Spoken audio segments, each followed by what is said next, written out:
Taglia erba in azione, cesoie per la potatura, tra un lavoro e l'altro il tempo di scherzare e imparare qualche parola di italiano. Per 25 profughi ospitati fino all'altro giorno nella tendopoli della caserma Prandina a Padova è iniziata una nuova esperienza ad Este, accolti dal vecchio seminario dei Giuseppini. Ad occuparsi della loro accoglienza c'è Don Luca Favarina, il sacerdote già responsabile della cooperativa Percorso Vita che gestisce anche un altro gruppo di migranti in una struttura a Rivadolmo di Rovoron.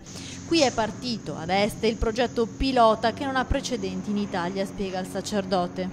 Un'esperienza che sarà molto semplice, anche se nella semplicità avrà alcune cose molto particolari. La realizzazione di un corso di agricoltura biologica, e questo grazie ad alcune cooperative del territorio che ci offriranno la loro competenza, il loro contributo e la loro assistenza, ma anche laboratorio di ceramica, di falegnameria, oltre ad un campo da calcio interno alla struttura.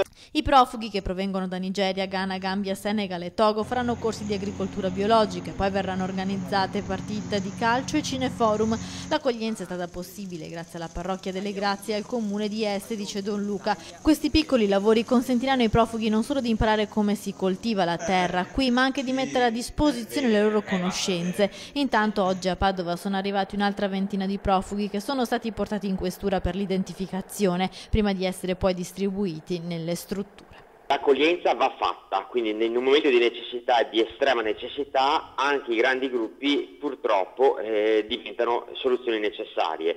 La cosa che noi sosteniamo è un'accoglienza sostenibile, nel senso che i ragazzi provenienti dall'Africa devono essere visti, i migranti devono essere conosciuti, per cui le microaccoglienze talmente micro da essere nascoste noi non le sosteniamo per un motivo di dignità, di diritto di queste persone, ma anche di cultura della solidarietà e dell'accoglienza.